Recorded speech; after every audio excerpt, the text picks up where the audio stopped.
In the unforgiving Arizona territory of 1878, where the sun bleaches bones and the wind carries the whisper of ruin, a woman's life could unravel with the speed of a dying heartbeat. This is the story of Sarah McGregor, a widow with nothing left but her husband's debts and a patch of land as barren as her hope. She was on the verge of losing it all when fate delivered a broken man to her doorstep, an Apache warrior, the very enemy her people feared, left for dead with a shattered leg. Her choice was simple: let him die and surrender to her fate, or save him and declare war on the world she knew. What followed was a pact sealed not in words, but in shared hardship that would forge an unbreakable alliance and give birth to a legend. The silence of Dust Devil Creek Ranch was a physical thing. It pressed in on Sarah McGregor, heavy as a tombstone, a constant reminder of the life that had been stolen from her. 6 months ago, this silence had been filled with the booming laughter of her husband Angus.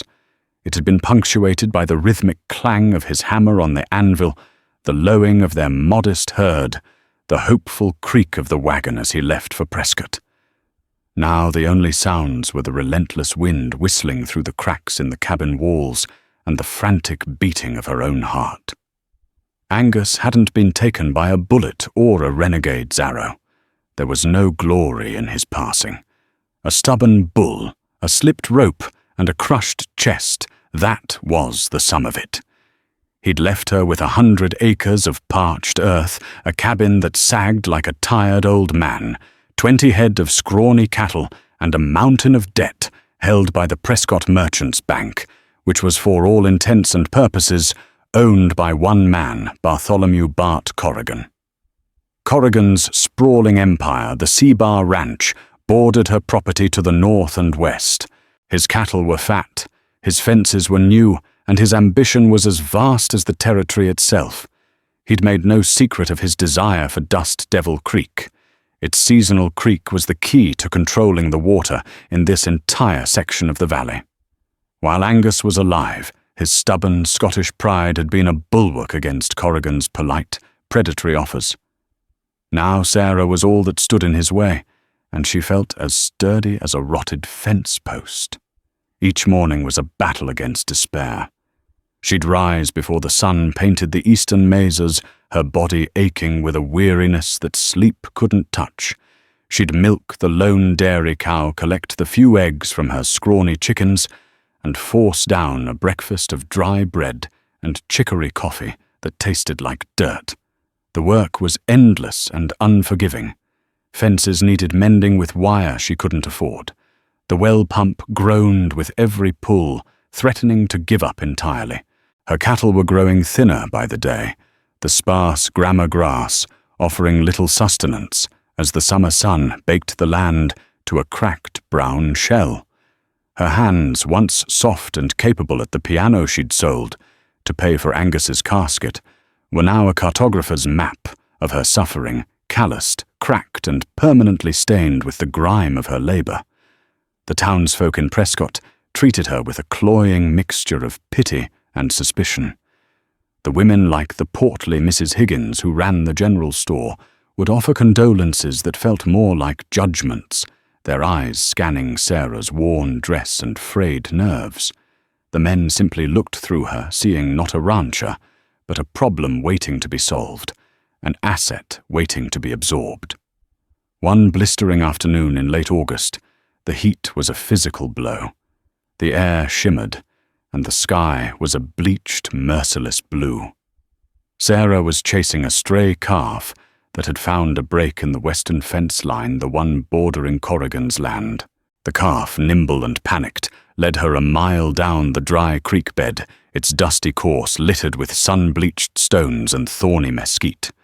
Cursing under her breath, her lungs burning, she finally cornered the animal in a small box canyon. As she looped her rope, her eyes caught a patch of darker color against the pale rock tucked under an overhang.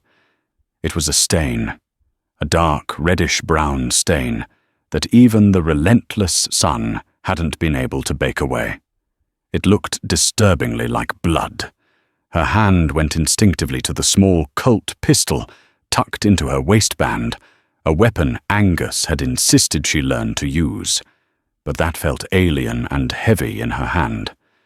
She secured the calf and cautiously approached the overhang. The smell hit her first, the coppery tang of blood mixed with the foul scent of infection. Lying in the sliver of shade was a man. An Apache man. He was unconscious, his face a mask of dried blood and dirt, his breathing a shallow, ragged whisper. His cotton shirt was shredded, and his left leg— Sarah had to stifle a gasp. It was a ruin.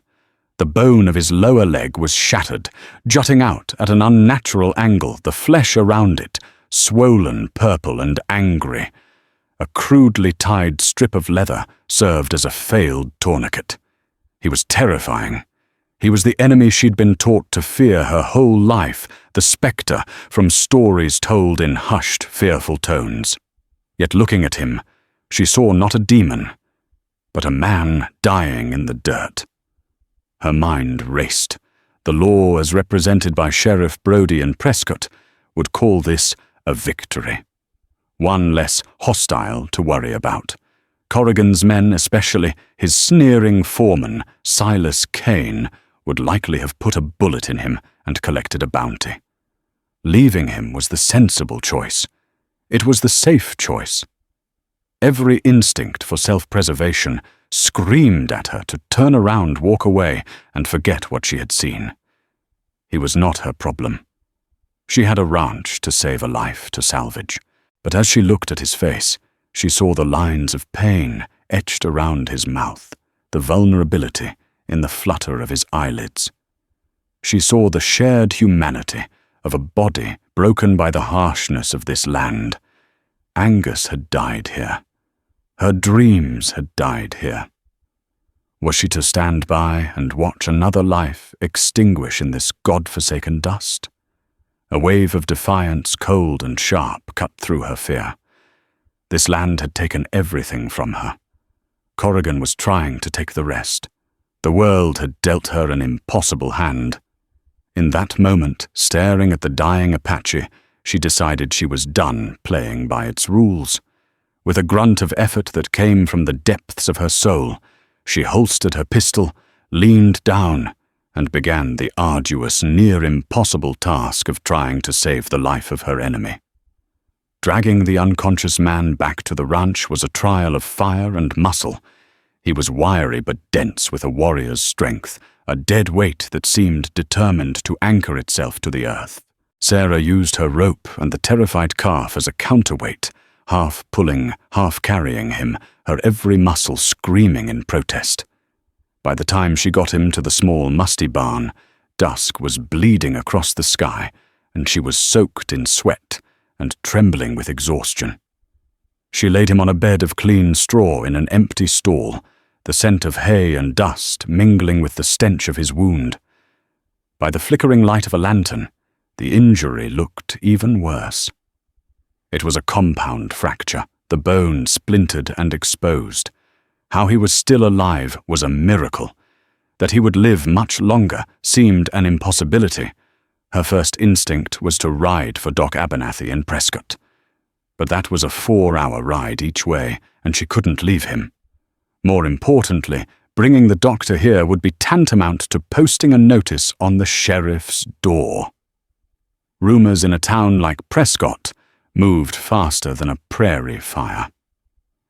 Widow McGregor is harboring a wounded Apache. It would be a death sentence for him, and social and financial ruin for her.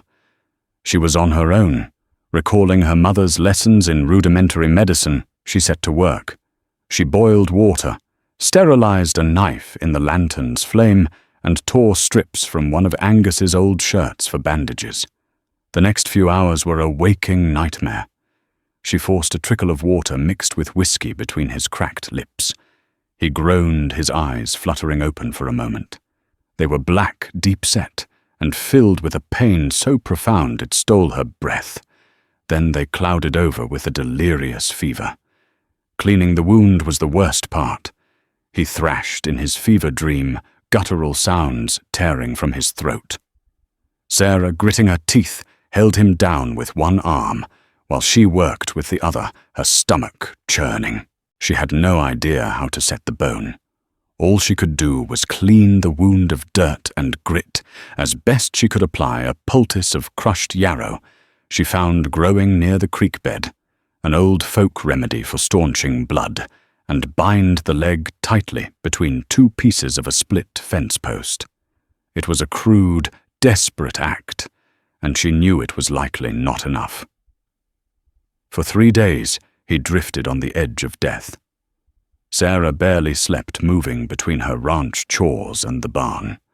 She forced broth and water down his throat, changed his dressings, and sat with him through the long, silent nights, listening to his fevered muttering in a language she didn't understand.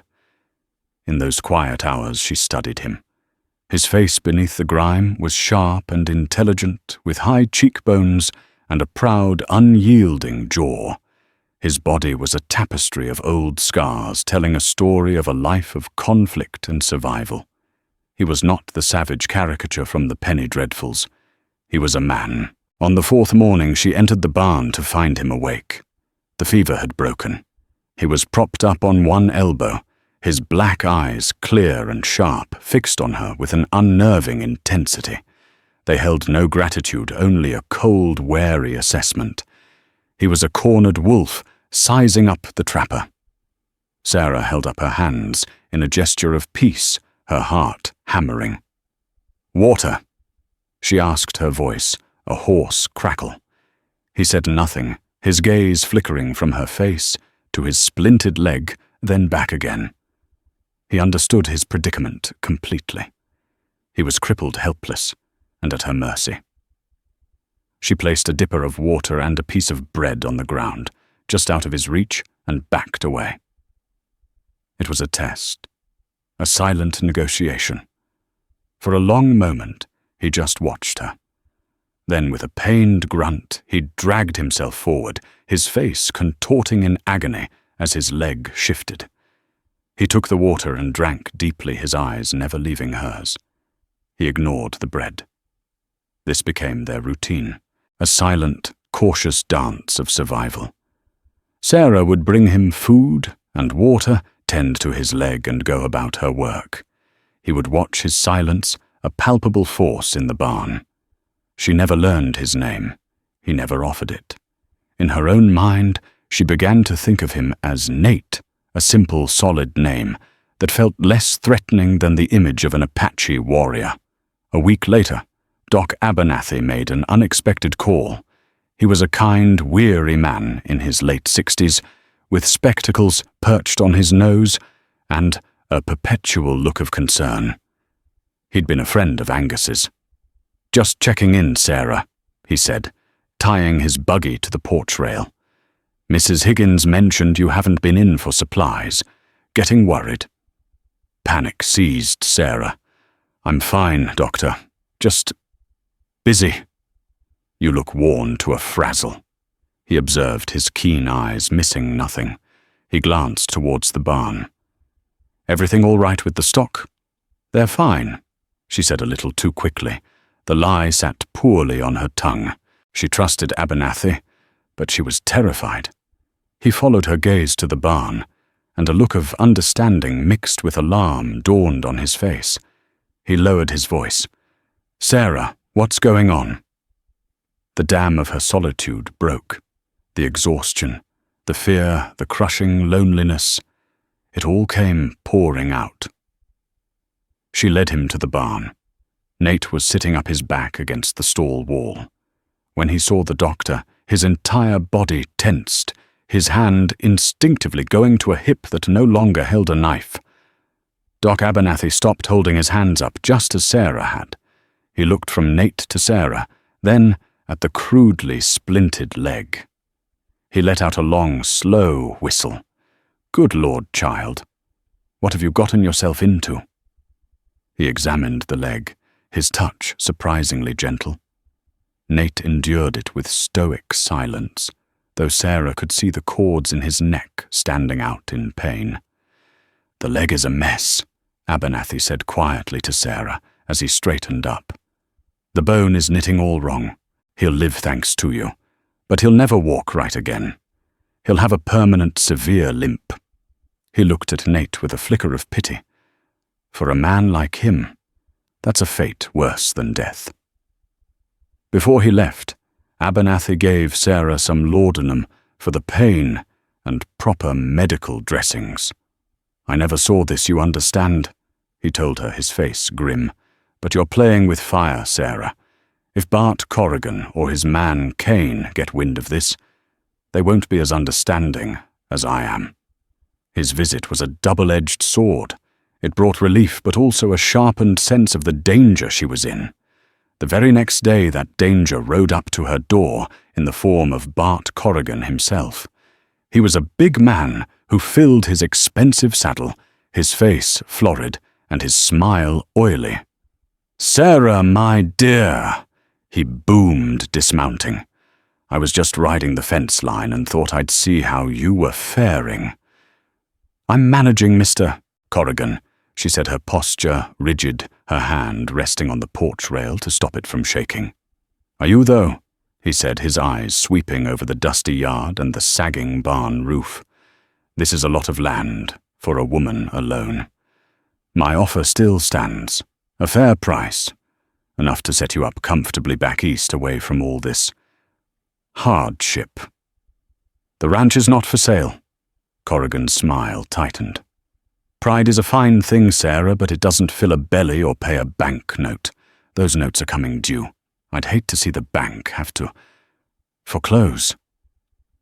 It was a velvet threat delivered with a paternalistic smile that made her skin crawl. As he spoke, Sarah saw a flicker of movement from the barn door's crack. Nate was watching.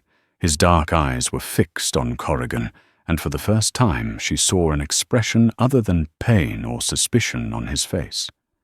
It was a cold, pure, calculating hatred. In that moment, she knew that Corrigan was not just her enemy. He was Nate's as well. An unspoken alliance had just been sealed in the shared glare of a common foe. In the weeks that followed, a subtle transformation began at Dust Devil Creek. The alliance between the widow and the warrior, born of desperation and mutual animosity toward Bart Corrigan, started to take root in the soil of their shared existence. Nate, whose Apache name was Nantan, though Sarah would never know it, began to heal. Doc Abernathy's prediction was true. His leg was knitting into a mangled, rigid knot, forcing him into a permanent, jarring limp. The fluid grace of the warrior was gone, replaced by a painful, lurching gait. Yet what he had lost in mobility, he seemed to gain in perception. He moved out of the barn and into the small lean-to attached to the cabin, a space Angus had used for storing tack. It offered more shelter, and from its doorway he could watch the entire ranch yard. And watch he did. His silence was no longer just watchful, it was instructive. One morning, as Sarah struggled to hoist a leaking water bucket from the well, he limped over. Without a word, he took the bucket from her. He pointed to the frayed rope, then to the worn pulley axle. He made a small circular motion with his finger and mimicked a squeaking sound. Sarah understood. The next time she was in Prescott, she used her precious egg money to buy a new rope and a small can of axle grease. The simple repair made the daily chore of drawing water immeasurably easier. Another day, he watched her trying to track 2 cows that had wandered off. After an hour of her frustrated searching, he gestured for her to follow. Limping painfully, he led her not to where she'd seen the tracks, but in the opposite direction, towards a small shaded arroyo she hadn't even known existed. There, placidly chewing their cud, were the missing cows. He pointed to the ground, showing her the barely perceptible signs. He'd followed a bent blade of grass, a dislodged pebble, the faint scuff of a hoof in the hard-packed dirt. He was teaching her to see the land not as an adversary, but as a book to be read. He taught her without words. He showed her how to reinforce a fence post with rocks at its base to make it stronger against the wind. He pointed out which plants the cattle preferred and which ones were poisonous. He dug up a root, mashed it into a paste, and applied it to a festering cut on her hand, which healed cleanly in 2 days. He was a master of the landscape, his knowledge born from generations of survival in this very territory. Sarah, in turn, provided him with food shelter and a safe harbor from the world that would see him dead. Theirs was a partnership of pure symbiosis, a silent contract of mutual benefit. The ranch began to reflect this new synergy. The fences were tighter, the well worked smoothly, and the cattle guided to better grazing spots started to look healthier. A fragile shoot of hope began to grow in the barren soil of Sarah's heart. But hope in this part of the country attracted vultures. The whispers in Prescott had already started. Mrs. Higgins, with her sharp eyes and even sharper tongue, had noted Sarah's purchase of an extra measure of flour and an unusual amount of bandages from Doc Abernathy's surgery. "Strange," she'd commented to anyone who would listen in her general store. A woman alone buying supplies for 2, and her looking haunted as a ghost. The whispers reached Bart Corrigan, carried by the sycophantic hangers-on who orbited him like moons. He didn't care about the rumors of a hidden man. He cared about the visible improvements at the ranch. The widow McGregor was supposed to be failing. She was supposed to be crawling to him, begging to sell. Instead, she was holding on. Her defiance was an insult to his power. The first act of aggression was subtle. A section of her northern fence was cut one night. Not broken, but cleanly snipped with wire cutters. It took Sarah a full day to find the breach and round up the dozen cattle that had wandered onto Seabar land. When she approached Corrigan's foreman, Silas Kane, to get them back, he just sneered. Kane was a man carved from malice. Tall and thin as a rail, with a perpetually cruel twist to his lips, he looked at Sarah with open contempt. "These cattle are on Seabar property, ma'am," he drawled, leaning against a post and chewing on a toothpick. "Finders keepers, I reckon, unless you can prove they're yours." Her cattle were unbranded. Angus had always meant to do it, but he'd never had the money for a proper branding iron. It was a costly oversight. Fuming with impotent rage, she had to ride away, leaving her animals behind. When she told Nate what happened, gesturing and drawing in the dirt to explain the theft, his face hardened into a granite mask. That evening he disappeared. He returned just before dawn, his limp more pronounced, his face etched with exhaustion. He said nothing, but 2 days later, 5 of Corrigan's prize bulls mysteriously wandered into a thicket of cholla cactus on the edge of Seabar territory, emerging with hides full of painful spines that would take weeks to properly heal. The escalation was swift. A week later, Sarah found her small vegetable garden trampled the work of a single horse, ridden back and forth through the rows overnight.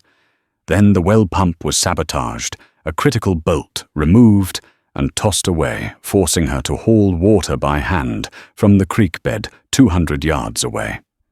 Each act of petty cruelty was designed to wear her down, to break her spirit. The pressure from the town mounted alongside it. Old acquaintances now crossed the street to avoid her. The banker, a man named Peterson, who answered directly to Corrigan, sent her a curt formal letter, reminding her that her loan payment was due in 30 days, with no possibility of an extension. Sheriff Brody paid her a visit, a reluctant duty. He was a decent man, but cautious, and deeply aware of where the town's power lay. "Sarah," he began, removing his hat and wiping his brow. "Folks are talking. They say you're not alone out here. They say you're harboring. Well, they're saying all sorts of things." "I'm a widow trying to run her ranch, Sheriff. That's all," she replied, her voice steady, despite the tremor in her hands. "There have been incidents," Brody pressed on. "Cut fences, lamed bulls over at the sea bar. Corrigan's not a man who takes kindly to such things. He's saying an Apache renegade is using your land as a base. He's demanding I form a posse to search your property." Sarah's blood ran cold. "On what grounds you have no proof. Proof is what a man like Bart Corrigan says it is," Brody admitted grimly. "I've held him off for now. Told him I'd investigate personally. But my hands are tied, Sarah. If I have to come out here with a warrant, I will. Be careful." His warning hung in the air long after he'd gone. The sanctuary she had built was no longer safe. The outside world with all its prejudice and greed was closing in. That night a storm rolled in a violent tempest of lightning and thunder that mirrored the turmoil in her soul. Huddled in the cabin, listening to the wind howl, Sarah looked over at the lean-to. In a flash of lightning, she saw Nate standing in the doorway, his silhouette stark and unmoving, staring out into the dark, rain-swept territory. He wasn't just watching her ranch anymore. He was watching for an enemy he knew was coming. The whispers had become threats, and they both knew the threats would soon become violence. As September bled into October, the character of the Arizona heat changed. The oppressive baking heat of summer gave way to a dry, brittle heat that sucked the last vestiges of moisture from the land. The rains that had come with the late summer storm were a fleeting memory. A drought, silent and relentless, settled over the valley. The seasonal creek at Dust Devil Creek, which should have held at least a trickle of water into the fall, was now nothing more than a snake of cracked mud and sun-bleached stones. The water level in Sarah's well dropped alarmingly. Every pull of the handle was a gamble, bringing up less and less water with a sickening, gravelly gasp. Her cattle grew gaunt, their ribs showing like washboards. The grass turned from gold to a lifeless ashen grey. The ranch was dying of thirst. Sarah watched Corrigan's sea bar with a growing, bitter envy. His lands, visible from the high ridge on her property, remained stubbornly green. A swath of verdant pasture land followed the path of the same creek that was bone-dry on her side of the fence. His cattle were fat and content, gathering at a large, brimming water trough fed by a steady pipe. It made no sense. Water was life, and Corrigan seemed to have a monopoly on it. She chalked it up to the unfairness of God and the sheer luck of a wealthy man. Nate knew better. He knew the land followed rules older than any man, older than any fence line. Water did not simply stop because a property line was drawn in the dirt. For days, he observed. He would climb the ridge at dawn, his powerful eyes scanning the landscape, noting the flight of birds, the paths of animals. He saw that the deer and coyotes which once drank from the creek on Sarah's land now skirted her property, entirely heading further north, deep into sea bar territory. The land was telling him a story, and it was a story of theft. One morning he approached Sarah as she stared despairingly at the nearly dry well. He pointed north up the dry creek bed towards Corrigan's land. Then he made a gesture with his hands, pressing them together, as if building a wall. He repeated the motion, his expression grim. Sarah frowned, not understanding. "What is it, Nate?" He grunted in frustration, the inability to communicate clearly a galling prison. He picked up a stick and drew a long, winding line in the dust of the creek. He drew a small square on the line on her side of the property, her ranch. Then further up the line, deep inside the territory he had marked as Corrigan's, he drew a thick, heavy bar across the creek. He stabbed the stick into the dust behind the bar. The meaning hit Sarah with the force of a physical blow. A dam. "You think he dammed the creek?" she whispered, horrified. Nate nodded, his eyes like flint. It was more than a suspicion. It was a certainty. Corrigan hadn't just been blessed by geography. He had actively stolen their water, choking the life from her land to feed his own, leaving her to wither and fail so he could pick up the pieces for pennies on the dollar.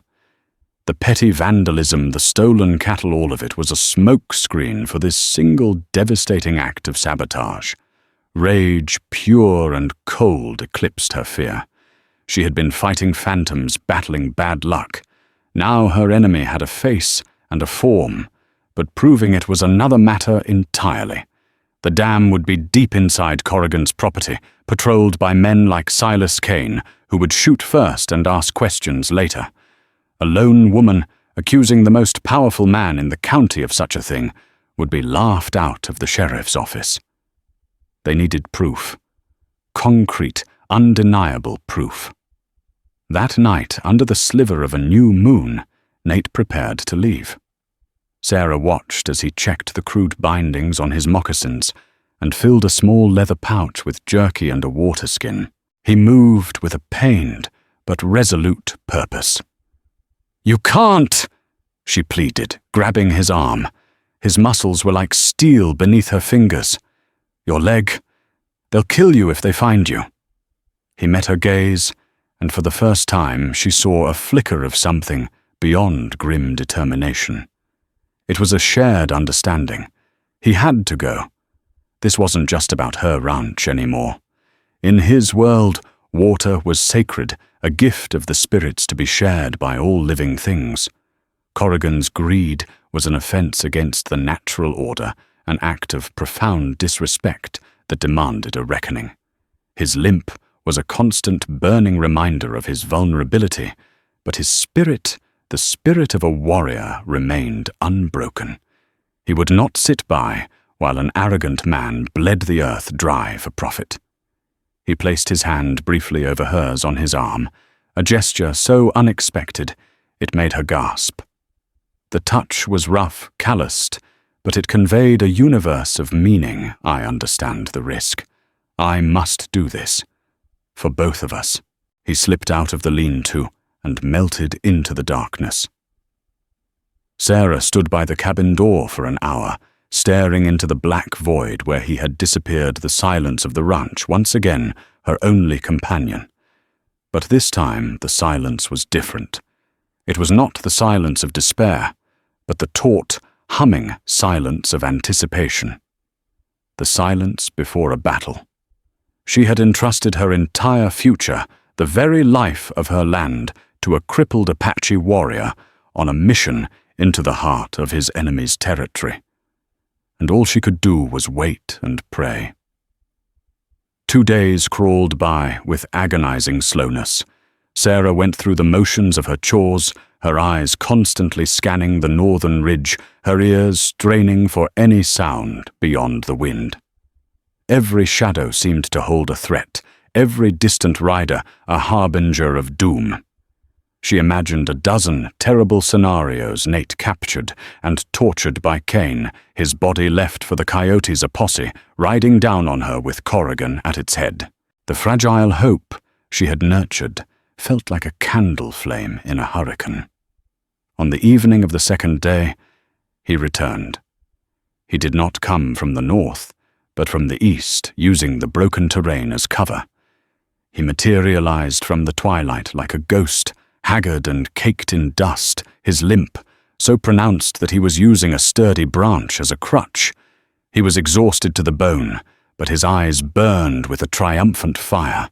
He collapsed by the water barrel, and Sarah rushed to him with a dipper. As he drank, he pulled a small, damp object from his pouch and handed it to her. It was a piece of wood, freshly cut with bright orange paint on it. Sarah recognized it instantly. It was from a crate of mining equipment she'd seen delivered to the C-Bar headquarters a few months back, stamped with the name of a Denver supplier. Nate began to sketch in the dirt again, his hands moving with urgent precision. He drew the dam not as a simple line, but in detail. It was an earthen structure, reinforced with timber and crucially new-looking wooden planks that would match the piece of crate he'd brought back. He drew its location 10 miles up the creek, hidden in a narrow canyon.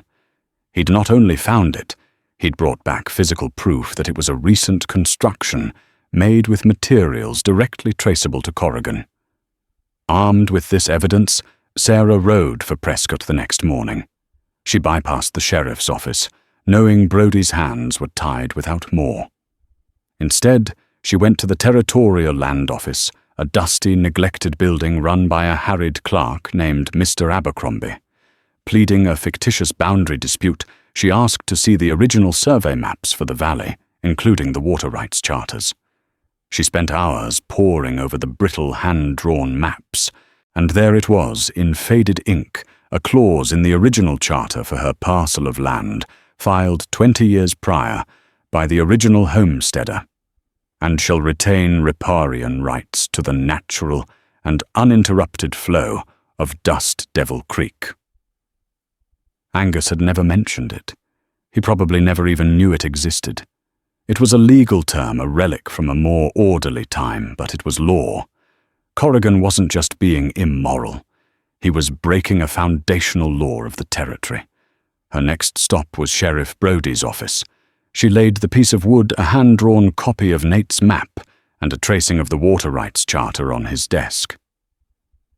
"Bartholomew Corrigan is stealing my water, Sheriff," she said, her voice shaking but clear. "He built a dam on shared waterway, and it is a direct violation of my property's legal charter." Brody stared at the evidence, his expression troubled. He picked up the piece of painted wood. "Sarah, this is compelling. But it's not enough. This piece of wood could have come from anywhere. Your map is hand-drawn. To get a warrant to search 10 miles inside Corrigan's land, I need more. I need a sworn witness who saw the dam." "And who would that be?" Sarah challenged, her heart sinking. "The man who risked his life to find it is an Apache. Will his word stand up in a white man's court against Bart Corrigan's?" They both knew the answer. Brody sighed, rubbing his temples. "I'm sorry, Sarah. My hands are tied. Without a credible witness, it's your word against his, and his word owns half this county." She left the office feeling defeated, but not broken. The law, she realized, was a tool for the powerful. It wouldn't save her. If they were to survive, they would have to do it themselves. They couldn't outfight Corrigan, and they couldn't outmaneuver him legally. They had to outthink him. They had to find another way. Returning to the ranch, she explained the situation to Nate through gestures and frustrated sketches. He listened patiently, his gaze distant. When she was finished, he didn't look defeated. He looked thoughtful. He limped over to the dying vegetable garden, picked up a handful of the dry, lifeless soil, and let it run through his fingers. Then he walked to the well, peering down into its dark, nearly empty shaft. He spent the rest of the day walking the property. Not the borders, but the interior. He moved slowly, painfully, his eyes on the ground. He wasn't looking at the plants or the animal tracks. He was reading the contour of the land itself, the subtle dips and swells, the places where the vegetation, though withered, was a slightly different shade of brown. Sarah watched, mystified, as he paced back and forth across a seemingly barren patch of ground about 50 yards from the cabin. Finally he stopped. He drove the heel of his good leg into the earth, then scraped a circle in the dirt about 6 feet wide. He looked at Sarah and pointed at the circle, then mimicked the motion of digging. "Here," she asked, incredulous. "Nate, the well is over there. Why would there be water here?" He just tapped the spot again, his expression insistent. He was seeing something she couldn't, sensing a truth hidden beneath the cracked surface. He was tapping into a deeper knowledge of the earth, an ancestral understanding of how water moves and breathes beneath the stone and sand.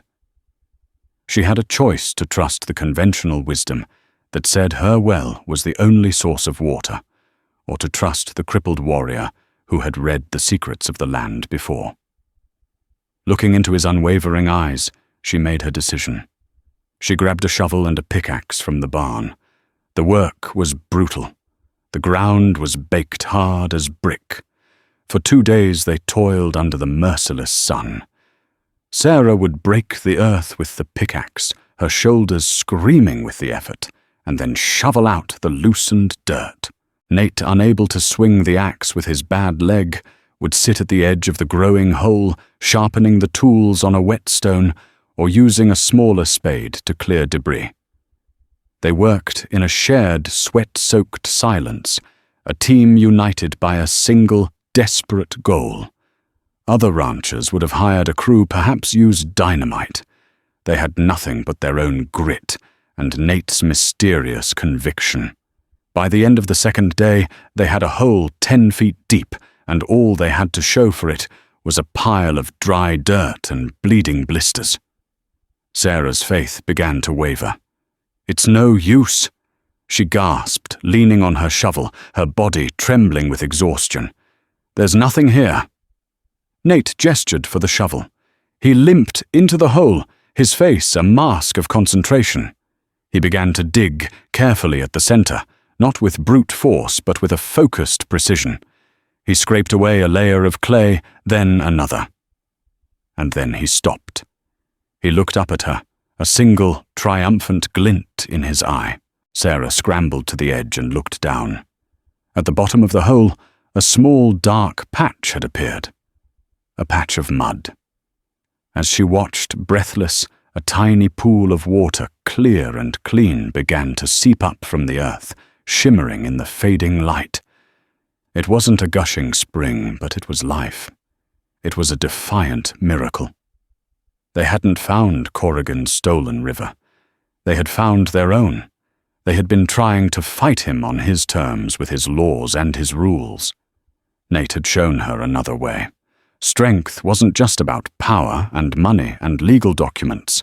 It was about knowledge, about resilience, about listening to the land instead of trying to conquer it. That small pool of water at the bottom of a dusty hole was a greater victory than any court case. It was the taste of survival. The discovery of the new well was a quiet miracle. It was a secret lifeline, a defiant pulse of water deep beneath the earth that Bartholomew Corrigan knew nothing about. While the valley withered under the drought, a small patch of green began to re-emerge at Dust Devil Creek. Sarah's cattle stabilized, and the garden, carefully watered, began to produce again. This silent survival, this refusal to fail, was an intolerable insult to Corrigan. He had cut off her water, turned the town against her, and still she endured. With the due date for her banknotes just days away, his patience snapped. He decided to abandon all pretense and obliterate her with a single devastating act of force. His plan was as brutal as it was simple a cattle stampede. Under the cover of darkness, his men would drive 1,000 head of Seabar longhorns directly through her property. The unstoppable wave of panicked beef would demolish her fences, flatten her cabin, and most critically collapse her new well, burying her hopes under tons of churned earth. In the morning, it would be a tragic, unavoidable accident. Corrigan, however, saw only a widow. He failed to account for the warrior at her side. Nate felt the change in the atmosphere. He observed the Seabar riders who now patrolled the fence line with a predatory focus, their eyes mapping the terrain of Sarah's small ranch. He recognized the signs of a gathering storm and began his own silent preparations. He worked with a grim purpose that filled Sarah with a quiet dread. He dug a small, deep alcove into the wall of the arroyo near the well, a space just large enough to offer shelter. In a dry wash on the western edge of the property, he amassed a massive pile of dry tumbleweeds, creating a tinderbox awaiting a spark. He was preparing for a war he knew was coming. It came on a moonless, suffocatingly still night. The first sign was not a sound, but a feeling, a low, persistent vibration in the soles of their feet. Nate was instantly alert, his head cocked. A moment later, a distant rumble began to grow like faraway thunder. The sound swelled, resolving itself into the terrifying roar of 1,000 thundering hooves. "They're here," Sarah whispered, her blood running cold. "Come!" Nate commanded, his voice a low growl. He grabbed her arm, his grip like steel, pulling her not towards the flimsy security of the cabin, but out into the open towards the arroyo. They scrambled into the dry wash just as the first wave of cattle crashed through the fence line, the sound of splintering wood lost in the deafening chaos. Dust exploded into the air, thick and choking, the smell of animal panic filling their lungs. Nate shoved her into the hidden alcove he had carved from the earth and pressed himself in beside her. Their world dissolved into a nightmare of sound and fury. Horned beasts, their eyes white with terror, galloped past their hiding spot, their hooves churning the ground just inches away. The earth shook violently, and Sarah squeezed her eyes shut, certain they would be buried alive. In the swirling dust, she caught glimpses of the riders on the herd's flank. Corrigan's men firing pistols into the air, directing the flow of destruction. She saw the lean figure of Silas Kane, a demonic grin illuminated on his face by a muzzle flash. This was no accident. It was an execution. But as the heart of the herd thundered towards the well, Nate's planning came to fruition. A slow-burning, oil-soaked rope he had lit just moments before reached the pile of tumbleweeds. The dry brush erupted in a sudden brilliant wall of fire. The lead cattle, confronted with the terrifying sight, shrieked and shied away violently. The herd, a single organism of pure instinct, veered sharply, its path diverted from the cabin and the well. The main force of the stampede was turned, crashing harmlessly through an empty pasture before dispersing into the dark. Enraged that his primary targets had been spared, Silas Kane spotted them climbing out of the arroyo. "There," he bellowed, reining his horse around. "Finish them!" He and another rider charged. Nate shoved Sarah behind him, grabbing a sturdy fallen branch to use as a staff. As the first rider galloped into the wash, Nate moved with a pained but startling agility. He swung the staff, not at the rider, but at the horse's front legs. The animal screamed and crumpled, throwing its rider heavily to the ground. Kane, closing in, drew his pistol, his face a mask of murderous fury. "You'll pay for that!" he snarled. Before he could fire, Sarah raised the Colt she now carried everywhere. Her hands shook, but her aim was steady. She fired. The shot went wide of Kane, but struck his horse in the shoulder. The animal reared in pain, unseating Kane and sending him tumbling into the dust. He scrambled to his feet, his pistol lost in the dark, and lunged at Nate. It was a raw, brutal fight. Kane had size and strength. Nate had a lifetime of desperate combat. He sidestepped Kane's clumsy charge, using his opponent's momentum to send him sprawling. They wrestled in the dirt, a grunting, violent tangle of limbs. Kane's brute force was met by Nate's calculated, painful strikes. Seeing her chance, Sarah darted forward and snatched Kane's fallen pistol from the ground. She ran to the struggling men and pressed the cold steel barrel firmly against Kane's temple. "It's over! Kane!" she commanded, her voice ragged but absolute. The foreman froze the fight, draining out of him, instantly replaced by the cold finality of defeat. He had been beaten by the very people he had come to destroy. As if on cue, a lantern's glow appeared on the ridge. Sheriff Brody, drawn from Prescott by the unbelievable noise of the stampede, reined in his horse, his face grim. He took in the scene below the chaos of the scattered herd, a groaning Seabar rider on the ground, and Sarah McGregor holding a gun on a bloodied and beaten Silas Kane, the silent Apache warrior, standing resolute at her side. There were no more rumors or whispers. Here in the dust and the dark was the undeniable truth. The reckoning had finally come. The arrival of Sheriff Brody turned the tide completely. With Silas Kane captured red-handed, his face bloody and his spirit broken, the carefully constructed facade of Bart Corrigan began to crumble. Under the sheriff's interrogation and the very real threat of a noose for attempted murder, Kane's loyalty to his boss evaporated. He sang like a canary, confessing to everything: the cut fences, the stolen cattle, the sabotage of the well, and finally the grand conspiracy of the illegal dam and the orchestrated stampede. Armed with a sworn confession, Sheriff Brody was no longer a cautious, politically minded lawman. He was an instrument of justice. He deputized 2 of the men from the livery stable, rode out to the Sea Bar at dawn, and arrested Bartholomew Corrigan in his lavish, oversized ranch house. Corrigan, blustering and threatening, found that his money and influence meant nothing in the face of a signed confession and a determined sheriff with a warrant. The news spread through Prescott like wildfire.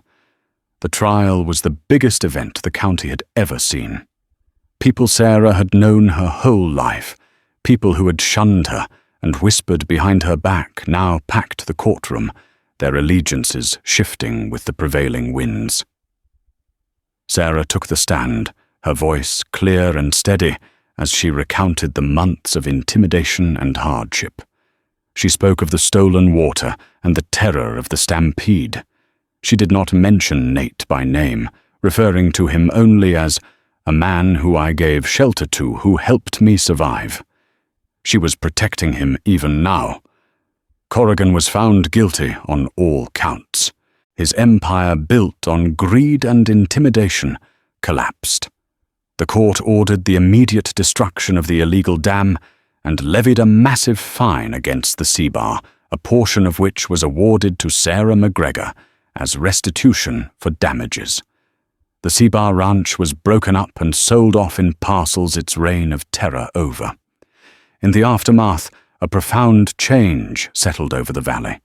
As water from the newly freed creek began to flow back into the dry creek bed at Dust Devil Creek, it was as if life itself was returning. The trickle became a steady stream, filling the pools, nourishing the cottonwoods, and turning the parched earth dark and fertile once more. The land began to heal. Sarah McGregor was no longer seen as the poor, broke widow. She was a figure of respect, even awe. She had faced down the most powerful man in the territory and won. She had shown a strength and resilience that few of the men who had pitied her could ever have mustered. Doors opened to her. The bank offered her a generous new loan. Neighbors like the once wary rancher Caleb Stone rode over to offer help and congratulations. She used the restitution money wisely. She bought a proper branding iron, stamping her cattle with a new brand, 2 intersecting wavy lines representing the 2 creeks, the one stolen and returned, and the one discovered beneath the earth. She hired 2 ranch hands to help with the work, and bought a small herd of quality breeding stock. The ranch began to not just survive, but to thrive. Through it all, Nate remained. He stayed in the lean-to, a quiet, constant presence. The town's perception of him shifted too. The fear and suspicion were replaced by a grudging respect, fueled by the whispered stories of his role in Kane's downfall. They no longer saw a hostile renegade. They saw the mysterious protector of the McGregor ranch. He was an enigma, and the West has always had a soft spot for enigmas. His relationship with Sarah deepened, evolving beyond their silent partnership. They still spoke little, but they no longer needed to. They communicated through shared glances, easy rhythms of work, and a profound, unspoken understanding.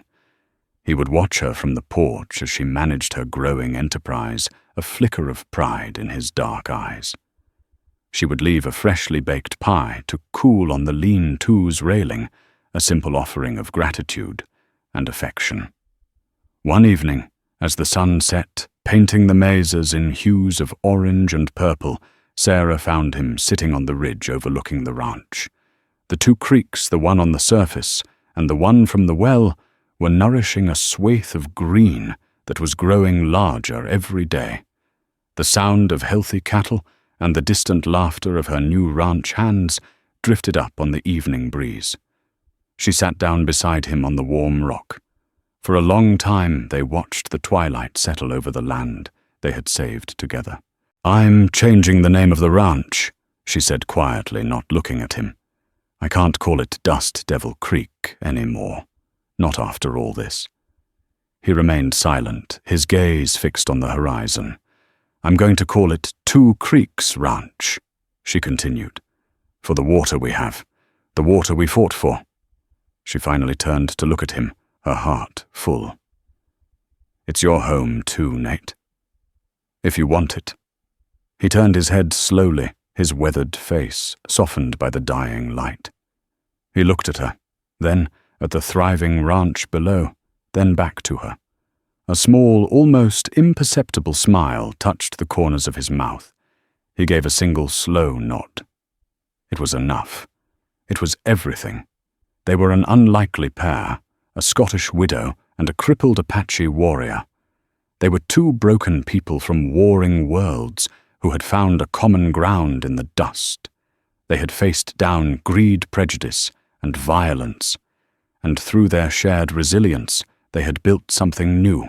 They had taken a barren patch of land and a legacy of debt and despair, and together they had forged not just the strongest ranch in the territory, but a testament to the enduring power of a shared home. The story of Sarah McGregor and the warrior she called Nate is a testament to the fact that strength isn't always measured in land, cattle, or coin. Sometimes it's measured in the quiet courage to help a stranger, in the resilience to stand against impossible odds, and in the wisdom to build an alliance where others only see a divide. Theirs is a story carved into the very heart of the American West, a tale of how two outcasts united by hardship could not only survive, but build a legacy of hope and fortitude that would nourish the land for generations to come. If this story of grit, determination, and the unlikely bonds that define us resonated with you, please take a moment to support our channel. Hit that like button to let us know you enjoyed the journey. Share this tale with someone who appreciates a true Western drama, and most importantly, subscribe for more stories of the forgotten heroes and unsung legends of the Wild West. Thank you for listening.